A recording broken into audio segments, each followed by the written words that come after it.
Güneş, Atlantik Okyanusu'nun ufkunda ağır ağır yükselirken ışık önce suya, ardından kıyıya, sonra da dağların zirvelerine dokunur. Sabahın ilk saatlerinde Rio de Janeiro henüz tam olarak uyanmamıştır. Şehir, ince bir sis tabakasının altında yavaşça nefes alırken, bulutların arasından bir silüet belirir. Kollarını iki yana açmış devasa bir figür, sessiz ama etkileyici. Bu figür yalnızca bir sanat eseri değil, inancın, tarihin, mühendisliğin ve insan iradesinin birleşimidir. Bu, Kurtarıcı İsa heykeli. Bu hikayeyi anlamak için yalnızca heykelin kendisine değil, onu doğuran topluma bakmak gerekir.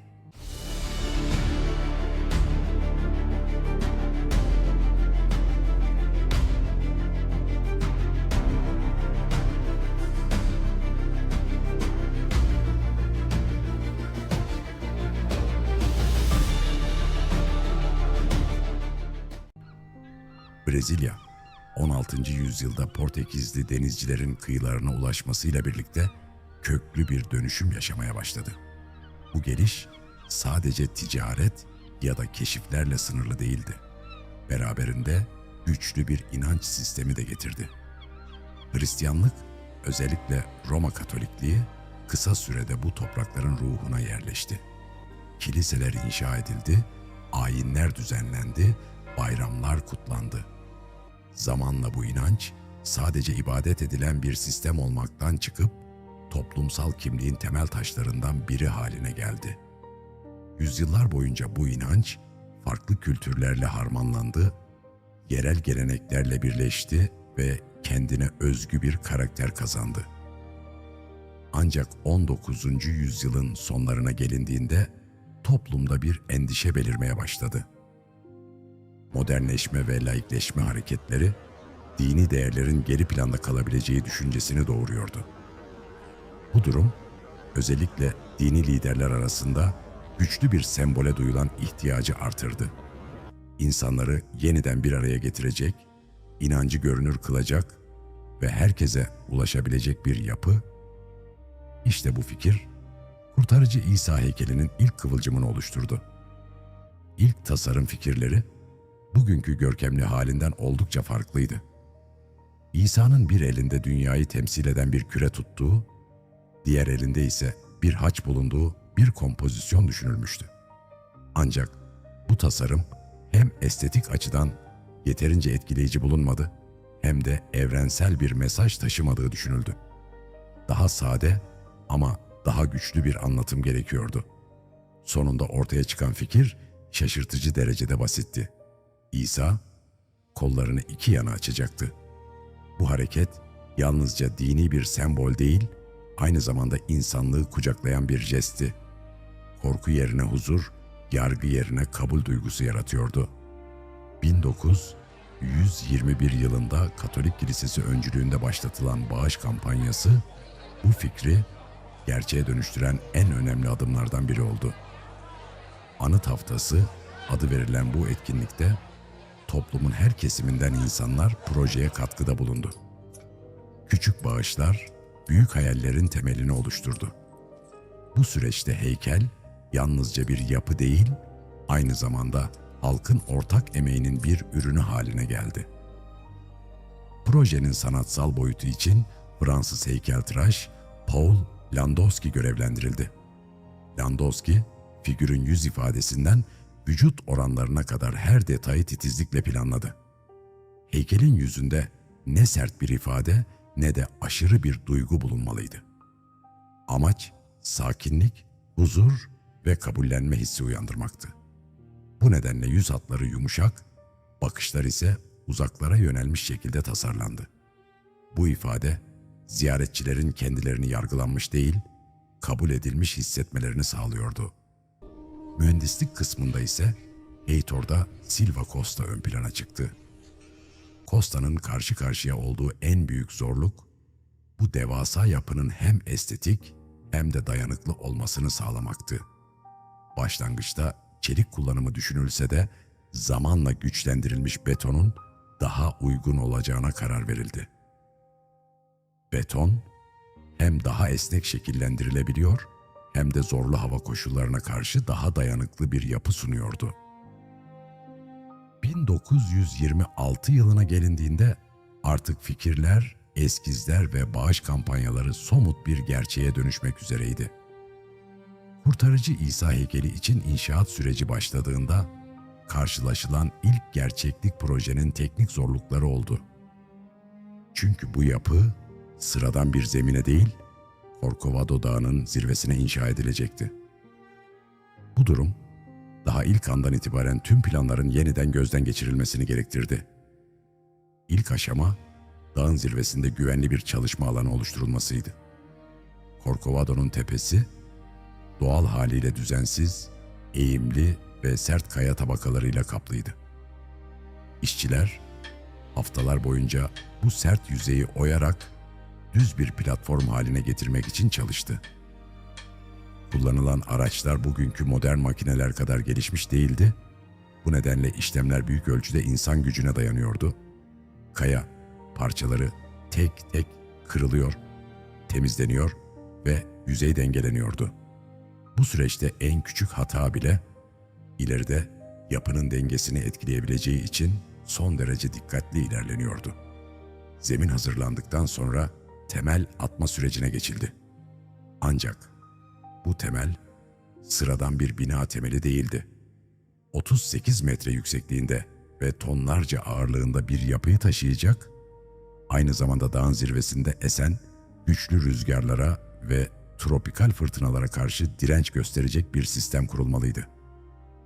Heitor'da Silva Costa ve ekibi bu noktada betonarmenin avantajlarını en üst düzeyde kullanmaya karar verdi. Demir donatılar dikkatle yerleştirildi ve üzerleri yüksek dayanımlı betonla kaplandı. Bu temel adeta heykelin görünmeyen ama en hayati parçasıydı. Temelin tamamlanmasının ardından heykelin iç iskeleti yükselmeye başladı. Bu aşamada yapı dışarıdan bakıldığında henüz bir heykel gibi görünmüyordu. Daha çok karmaşık bir mühendislik yapısını andırıyordu. Betonarme kolonlar ve kirişler katman katman yükseltilerek heykelin ana formunu oluşturuyordu. Her bölüm önceden hesaplanmış ölçülere göre inşa ediliyordu. Bu hesaplamalar yalnızca ağırlık dengesi için değil, aynı zamanda rüzgar yükü ve sıcaklık değişimlerinin yaratacağı genleşmeler için de yapılmıştı. Heykelin bu kadar yüksek bir noktada inşa edilmesi, lojistik açıdan en büyük sorunlardan biriydi. Onlarca ağırlıktaki malzemenin zirveye ulaştırılması gerekiyordu. Bu noktada Corcovado tren yolu hayati bir rol oynadı. Trenler, beton, demir, kalıp malzemeleri ve sabun taşı kaplamaları belirli bir noktaya kadar taşıyabiliyordu. Ancak son kısım hala büyük bir zorluktu. İşçiler malzemeleri omuzlarında basit vinç sistemleriyle ya da makaralarla yukarı taşımak zorundaydı. Bu süreç hem zaman alıcı hem de son derece yorucuydu. İç iskelet yükseldikçe heykelin dış formu da yavaş yavaş belirginleşmeye başladı. Bu noktada Paul Landowski tarafından hazırlanan modeller devreye giriyordu. Landowski'nin Fransa'da hazırladığı detaylı heykel modelleri daha sonra büyütülerek gerçek boyutlara uyarlanıyordu. Bu işlem sırasında ölçek büyütme teknikleri kullanıldı. Küçük bir model üzerindeki ölçüler özel hesaplamalarla dev boyutlara aktarılıyor ve kalıplar buna göre hazırlanıyordu. Heykelin en karmaşık bölümlerinden biri olan kolların inşası, sürecin en hassas aşamalarından biriydi. Yaklaşık 28 metre genişliğe sahip bu kollar, yalnızca estetik değil, aynı zamanda ciddi bir mühendislik problemi oluşturuyordu. Bu kadar geniş bir açıklığın dengede kalabilmesi için iç iskeletin özel olarak güçlendirilmesi gerekiyordu. Mühendisler, ağırlığın gövdeye nasıl aktarılacağını detaylı hesaplamalarla belirledi. Kolların iç kısmında kullanılan betonarme yapı, dışarıdan görünmeyen ancak tüm yükü taşıyan kritik bir sistemdi. Bu aşamada rüzgar faktörü büyük önem taşıyordu. Corcovado'nun zirvesi güçlü ve sürekli rüzgarlara maruz kalıyordu. Bu nedenle heykelin şekli bile aerodinamik etkiler göz önünde bulundurularak tasarlandı. Kolların düz ve açık pozisyonu rüzgarın yüzeyde daha dengeli dağılmasını sağlıyordu. Yine de inşaat sırasında işçiler özellikle yüksek noktalarda çalışırken büyük risk altındaydı. Güvenlik ekipmanları bugünkü standartlara göre oldukça sınırlıydı. Bu yüzden her adım dikkatle atılıyordu. Heykelin baş ve yüz kısmı ise ayrı bir süreç gerektirdi. Bu bölüm doğrudan zirvede şekillendirilmek yerine parça parça hazırlanıp yerine monte edildi. Yüz hatlarının doğru ifade edilmesi için kalıplar üzerinde uzun çalışmalar yapıldı. Her detay Landowski'nin orijinal tasarımına sadık kalınarak oluşturuldu. Parçalar tamamlandığında dikkatlice zirveye taşındı ve yerlerine sabitlendi. İnşaatın son aşaması olan dış kaplama belki de en uzun süren ve en sabır gerektiren süreçti.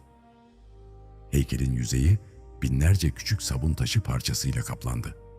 Bu taşlar üçgen ve düzensiz şekillerde kesilerek yüzeye mozaik gibi yerleştiriliyordu. Bu iş büyük ölçüde el işçiliğine dayanıyordu. Her bir parça yüzeyin eğimine uygun şekilde tek tek yerleştirildi. Bu kaplama sayesinde heykel hem estetik bir görünüm kazandı hem de tropikal iklimin yıpratıcı etkilerine karşı koruma altına alındı. Sabun taşının seçilme nedeni de oldukça önemliydi. Bu taş hem dayanıklı hem de hafif esnek bir yapıya sahipti. Bu sayede sıcaklık değişimlerinde çatlama riski azalıyor, ayrıca yüzeydeki küçük hareketler tolere edilebiliyordu. Aynı zamanda açık renkli yapısı güneş ışığını yansıtarak heykelin uzaktan daha parlak görünmesini sağlıyordu. Tüm bu süreç boyunca inşaat kesintisiz ilerlemedi.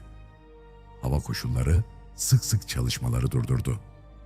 Yoğun yağmurlar zemini kaygan hale getiriyor, sis görüş mesafesini azaltıyor ve rüzgarlar yüksek noktalarda çalışmayı tehlikeli hale getiriyordu.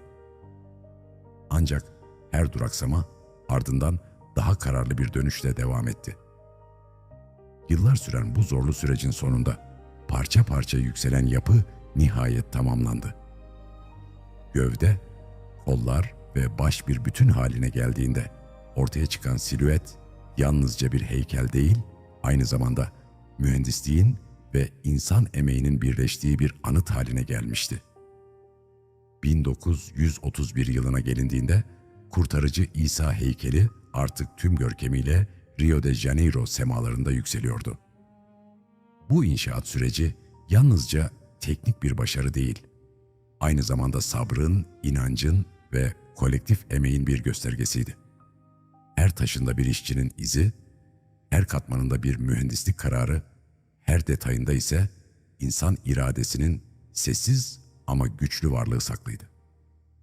1931 yılına gelindiğinde artık son hazırlıklar yapılmıştı. Heykel tamamlanmış, çevre düzenlemeleri bitirilmiş ve açılış için her şey hazır hale getirilmişti.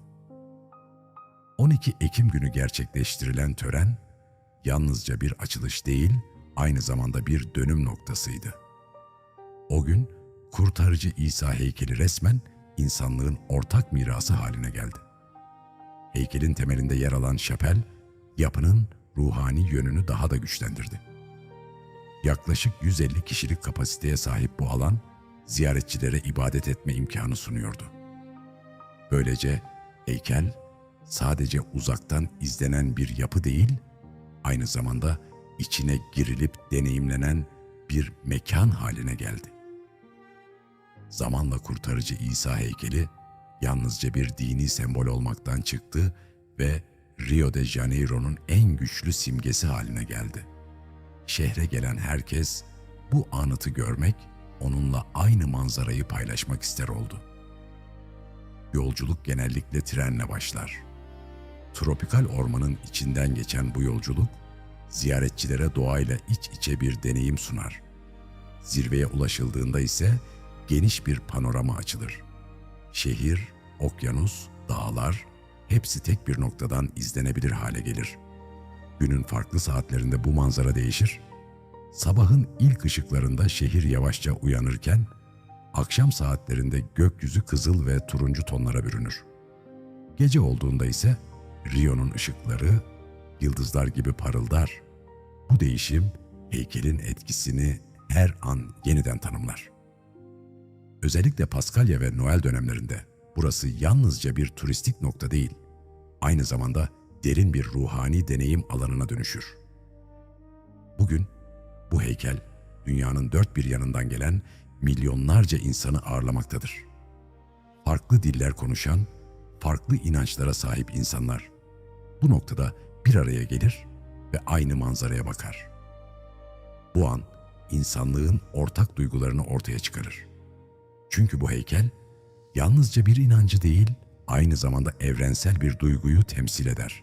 Yıllar geçer, şehir büyür, dünya değişir ama o hala oradadır. Kurtarıcı İsa heykeli aynı yerde, aynı duruşla, aynı mesajla varlığını sürdürür. Kollarını açmış şekilde, sessiz ama güçlü bir şekilde insanlığa seslenir. Ve belki de bu yüzden sadece bir anıt değil, zamanın ötesinde bir anlam taşıyan, insanlığın ortak hikayesini anlatan bir sembol olarak varlığını sürdürmeye devam eder.